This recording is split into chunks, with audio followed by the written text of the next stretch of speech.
Paul Kersey is an LA architect just trying to buy ice cream when he notices a pack of hooligans watching him a little too closely. He senses trouble and speeds up, but the second he pulls out his wallet, they swarm him. One snatches it while the others shove through the line like the sidewalk belongs to them. A thug mocks him about forgetting his ice cream. Another flashes Paul's own stolen cash in his face, and just like that, the whole crew slips away. The moment Paul realizes his wallet is gone, he takes off after them and corners one of the thieves against a wall, but the kid suddenly pulls a knife and lunges. Paul reacts instantly, knocks the weapon away, slams him back, and searches him for the wallet. But when he finds nothing, Paul asks for his wallet, which the guy claims not to have. He then pulls his knife out a cardboard box, flings it in his direction, and walks off like this was all just a warm-up. That stolen wallet becomes something much worse than a robbery. At Paul's house, his housekeeper Rosario is cooking in the kitchen, completely unaware that the same hooligans have used the address inside to find his home. Two of them rush up to the veranda. One checks the place and signals that it's vulnerable, while another rings the front bell pretending to be a delivery worker. Rosario asks who sent the package, but when she gets no answer, she pulls the curtain back for a closer look. The second she sees the mugger, the trap is already closing. The others smash through the back door before Rosario can get help. One sarcastically claims they only came to return Paul Kersey's wallet, while another grabs her. Rosario breaks down, but one of them warns that if she makes a sound, she dies. They gag her, overpower her, and assault her before dragging her into the bedroom to continue the attack, while several gang members stay outside as lookouts. Charles Wilson urges them to leave before this gets any worse, but the thug Paul, humiliated, refuses to walk away. To him, this is personal now. He wants to be there when Paul comes home. Moments later, Paul arrives with his daughter Carol, who is smiling and holding an insignia. Are you hungry? Let's see what Rosario has for dinner.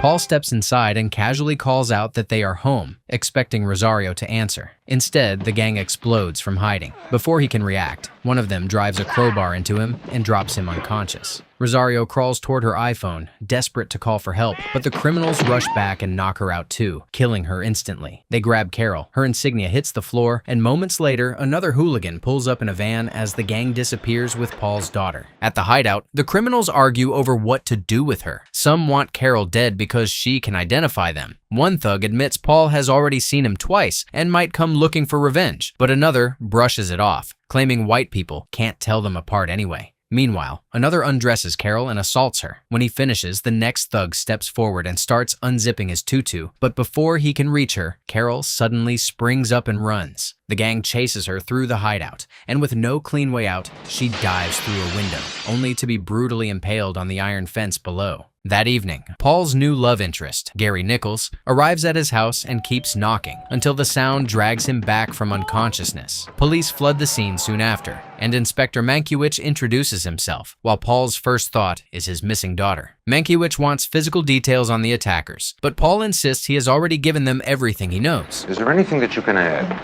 I came in this front door. There were two men standing there. There were at least two men back there. One of them hits me on the head. Well, surely you saw one of them before you were attacked.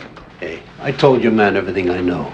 Needing air, Paul steps onto the balcony, only for Mankiewicz to follow and reveal that the police found out Paul was once mugged in New York. Paul admits his wife and daughter were attacked there too, but even with a decent description, the police still got nowhere. As Mankiewicz prepares to leave, he hands Paul the same insignia Carol had been holding. Geri gently suggests they spend the night at her place until things calm down, but another update arrives about Carol. It sends Paul to the coroner's office, where he is forced to identify his daughter's body. The loss hits even harder because Carol had only recently come home after 2 years in rehabilitation from the earlier mugging incident. Before the hospital released her, the psychiatrist warned Paul that Carol had spoken only a handful of words in 5 weeks. When Paul asked if she would ever truly recover, the doctor told him to keep surrounding her with love and support. Paul tried. He even took her back to the same park where his wallet was stolen, hoping she could reconnect with the ordinary pieces of life she used to enjoy. Now, all of that fragile progress has been erased in one night. Not long after, Geri finds Paul standing silently by the window. She asks him to come to bed, trying to give him whatever comfort she can, but Paul barely moves.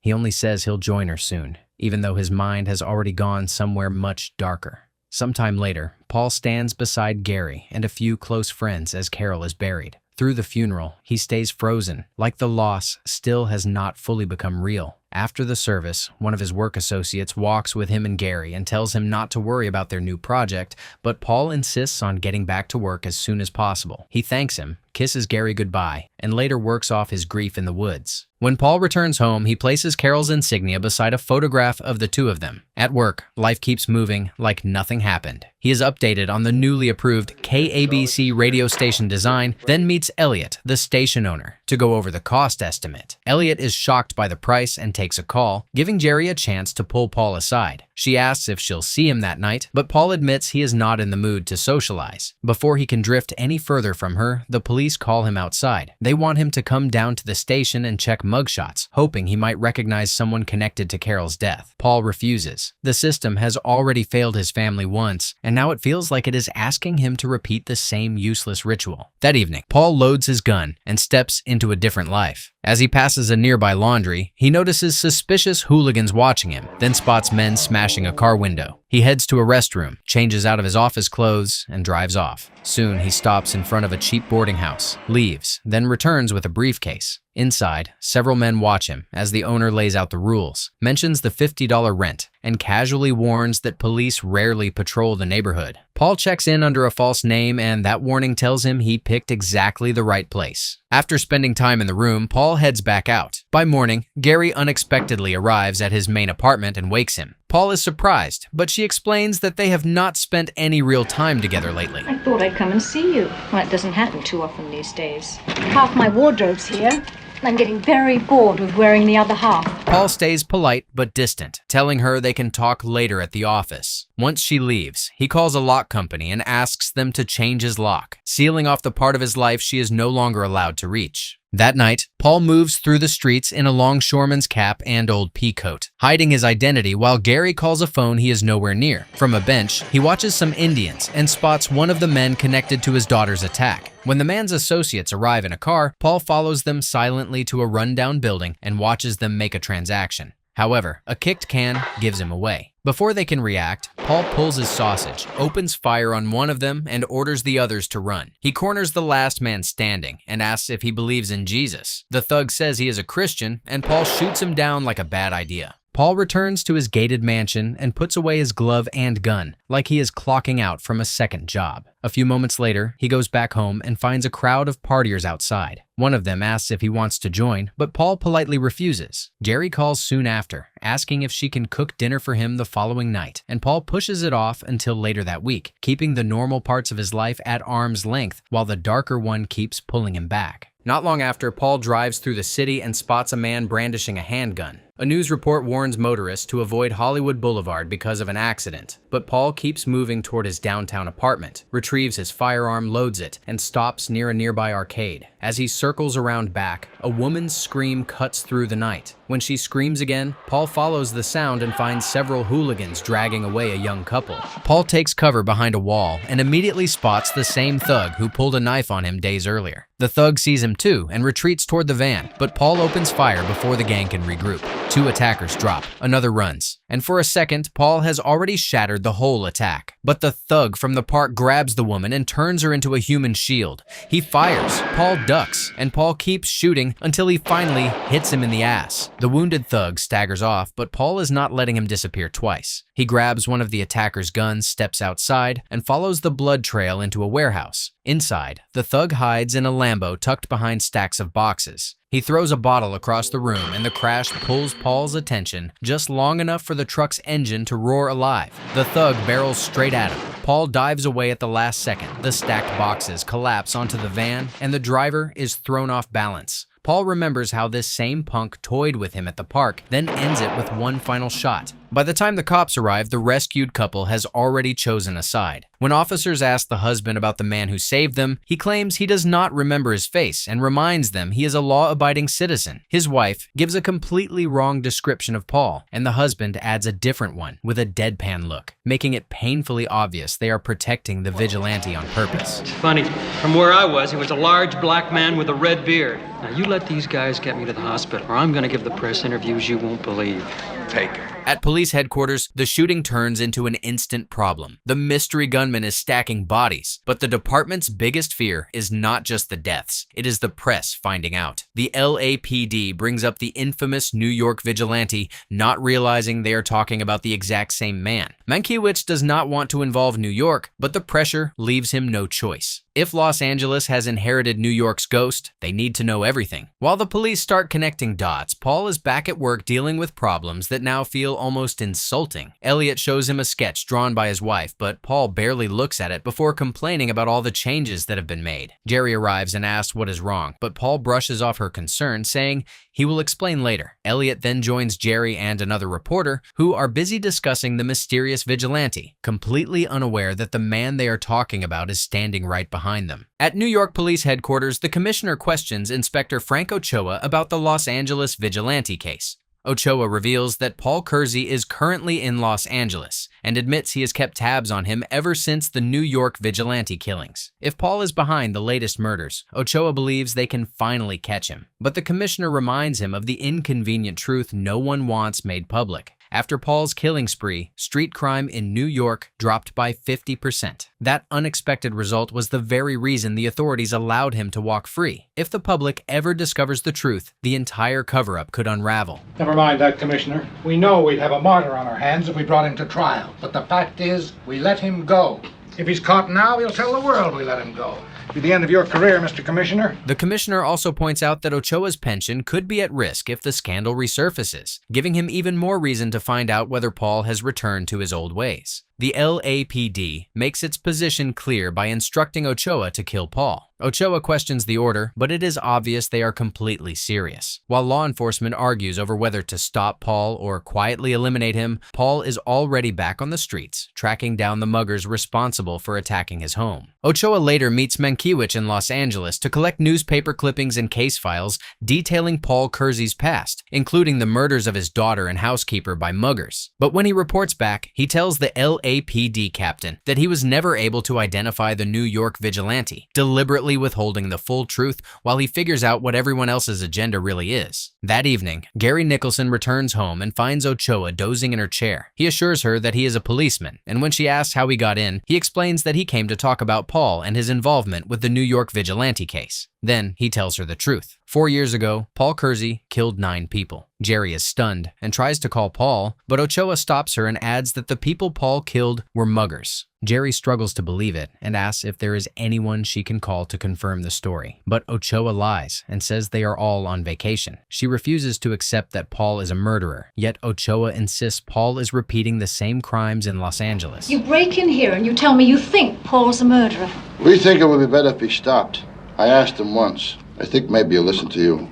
I hardly ever see him outside of the radio station. Ochoa then asks if she has ever wondered what he is doing at night, and the question leaves her more suspicious than she wants to be. Paul, meanwhile, is busy scrutinizing hooligans looking for anyone connected to his daughter's death. When he finally returns home, he finds Geri struggling to unlock the front door with her old key. She immediately asks where he has been. Paul casually claims he was visiting a friend, but Geri is not convinced. She tells him about the New York detective who broke into her apartment and accused him of killing muggers. Paul flatly denies it, arguing that if he had really committed those murders, the police would have arrested him long ago. He does admit that Ochoa was the detective assigned to the New York vigilante investigation, and that his relentless pursuit forced him to leave the city. But this time, Paul insists he has no intention of leaving Los Angeles. But he became such a damn pest that I left New York. But I'll be damned if I leave Los Angeles. I'm not going to let him come between you and me. He urges Geri to stay the night and manages to ease her fears, at least for now. The following day, Geri asks Paul for a copy of the new house key. He agrees, but jokingly reminds her not to lose it, or she might find herself locked out again later that night. Geri tells him she will not be home anyway, because she is attending a friend's party. Shortly afterward, Ochoa contacts Mankiewicz and asks him for a favor: park his car outside Paul Kersey's house. That night, Paul sees Ochoa's vehicle being parked in front of his house, so he sneaks out the back door. Ochoa spots him leaving and follows in a different car while Mankiewicz winks maliciously. As Paul descends a long flight of stairs, Ochoa trails him from a distance, careful to stay hidden. When Paul boards a bus, Ochoa flags down a passing motorist, identifies himself as a police officer, and orders the driver to follow. Paul eventually reaches his run-down apartment, unaware that Ochoa has shadowed him the entire way. A few moments later, he reemerges in his usual disguise and boards another bus. Not wanting to lose him, Ochoa hails a Ferrari and tells the driver to follow. When Paul finally gets off, Ochoa orders the cab driver to wait while he continues the pursuit on foot. That is when Paul spots some of the same hooligans who broke into his house, dancing to music nearby. He keeps his distance as the muggers harass a woman before hopping onto a bus. Paul gets on after them, and Ochoa tells the taxi driver to follow the bus. The driver refuses to move without payment, forcing Ochoa to hand him a wad of cash. On the bus, Charles Wilson, one of the hooligans, disturbs the woman from earlier, while Paul pretends not to notice. When they get off, Paul waits a few seconds, then follows. Ochoa asks the taxi driver what lies in that direction, and the driver explains that the route leads toward a historical monument. Ochoa pays him to wait no matter what happens, then continues on foot while Paul positions himself behind a thicket of trees. The hooligans show off newly purchased guns, while Ochoa watches Paul study the gang with growing interest. Using his binoculars, Ochoa surveys the surroundings and spots a man hiding in a tree with a flashlight and a gun aimed in Paul's direction. He shouts a warning, and Paul ducks just as the man fires. Paul shoots the gunman, sending him falling out of the tree as the muggers panic, trying to figure out what is happening. They fire toward Paul and Ochoa, forcing Paul behind a tree while Ochoa shoots back in plain sight. The hooligans use their car for cover as Ochoa keeps firing. When their shots miss, Charles Wilson fires wildly and pumps rounds into Ochoa's chest. In the shock of the moment, Charles ducks behind a garbage can, while Paul exchanges fire with the remaining muggers and their gun dealer, who runs out of bullets and drops out of sight. Another mugger tries to find cover, but Paul nails him in the face. One more resumes fire while the gun dealer tries to escape in his car. Paul shoots the exposed man, then turns his attention to the dealer. One of his shots goes through the dealer's head, sending the car crashing through the bridge before it explodes on impact below. Charles Wilson uses Paul's distraction to make his move, running off, while Paul fires after him and misses every shot. With Charles gone, Paul rushes to Ochoa's side, stunned that the same man who came to expose him just risked his life to save him. Bleeding out, Ochoa explains that saving Paul is the lesser evil. He asks if Paul killed all the muggers, and Paul admits one got away. So Ochoa gives him one final order. Get the motherfucker for me. He dies as Paul slips away, leaving the arriving cops to find his body. Nearby, the police find one of the muggers still alive despite his injuries and demand to know who killed Ochoa. When he refuses to talk, the lieutenant threatens to leave him without medical help unless he gives them a name. Terrified, the thug gives up Charles Wilson, and just like that, a trace goes out for him. But as the injured mugger is led away, the cops realize he is already dead and cover his face. By morning, Paul is back at KABC, estimating the cost of a new project, like he was not just in a shootout hours earlier. He complains that the design is too expensive, suggests a cheaper option, and tells Elliot to call when he decides. As Paul heads out, he notices Fred on the phone discussing a breaking news story and asks what happened. Fred explains that there was an overnight shootout with multiple casualties, then orders one of his assistants to keep a close eye on the live news feeds. Paul keeps his composure and casually asks about the office's portable monitors. Fred explains that the station modified them for field reporting and, since they no longer need one of the older units, hands it over as a gift. Back at his apartment, Paul removes the monitor from his briefcase and adjusts the PlayStation until police radio transmissions come through clearly. While relaxing, he overhears a report that the police have identified Charles Wilson's residence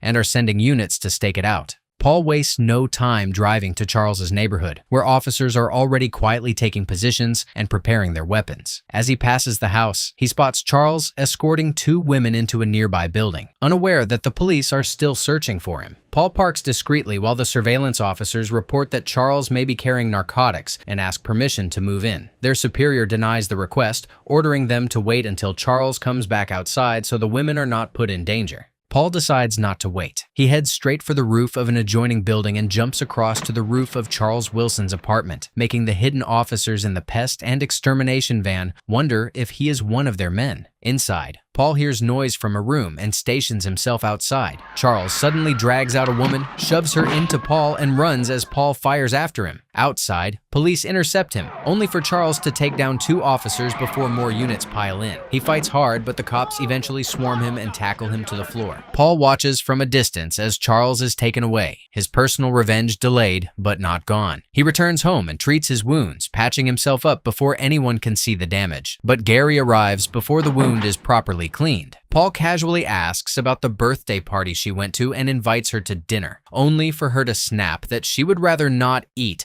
until the police find out who killed Inspector Ochoa. She still thinks the law is hunting Ochoa's killer, not realizing Paul was standing beside him when he died. Charles eventually goes on trial for Ochoa's murder, with the judge explaining that he was under the influence of drugs. Later, Paul reads the newspaper to Geri, sharing that Charles has been sent to McLaren State Hospital until medical examiners decide he is fit to resume his place in society. Paul snatches a picture of Dr. Clark from Geri and asks if this is the doctor who is supposed to reform him. Geri argues in the doctor's favor, reminding Paul that prison would not do any better. Paul sees it differently. Prison may not reform Charles, but at least it would stop him from hurting anyone else for a while. So he changes tactics. He asks Geri when her article will come out, and she reveals that she still has to attend a few meetings with Dr. Claude. Paul asks if she thinks Dr. Claude could win him over to his side, and Geri suggests they visit him together. The next day, they drive to the facility and meet the doctor. Dr. Claude offers to take them into his office and explain his research, but Paul asks for the men's room, using the excuse to steal a name tag from a doctor's coat. He returns to the office like nothing happened and rejoins Geri and Dr. Claude.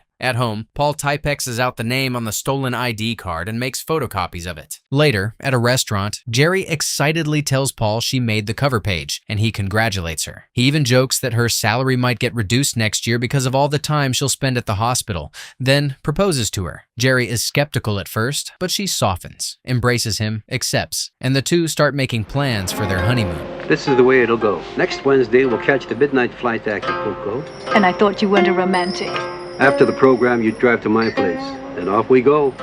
Let's get smashed. Then I want it in writing. Shortly after, Paul forges handwriting onto the photocopies of the stolen name tag, encases one, and hides a lab coat inside his jacket. That same night, he drives back to the psychiatric facility dressed in an apron. At reception, he asks a nurse for Charles Wilson, and she directs him to the right area. When Paul reaches Charles' block, a security guard named Kay is posted by the door and refuses to let him in because visiting hours are over. Paul pushes just enough for Kay to give in, and the guard explains the exit code before bringing Charles into an interview room. He tells Paul to ring the bell if he needs help, leaving the two men alone. Paul's clipboard falls, and Charles laughs, but Paul picks it up and flings it at him. Charles instantly turns violent, lifting the table and smashing it into Paul hard enough to knock his gun loose. Outside, Kay calmly eats his dinner, completely unaware that the interview room has turned into a death match. Paul swings at Charles, but Charles shoves him into a cabinet and pulls out a hidden weapon, trying to stab him. Paul backs away just in time. Charles makes one final attempt to attack, but the force of his own charge sends his hand into the electroshocker.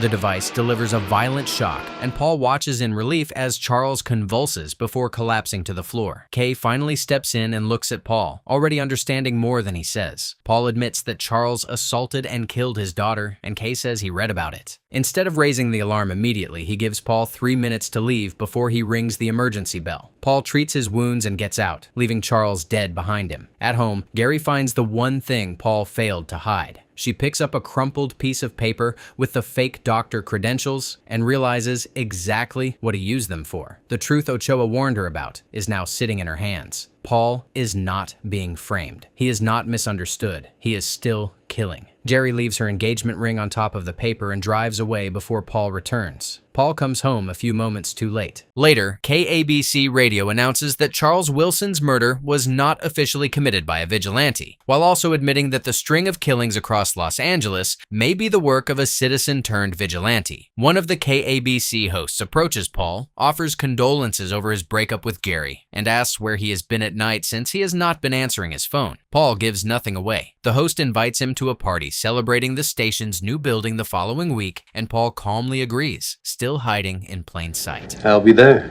Are you sure you're free? What else would I be doing?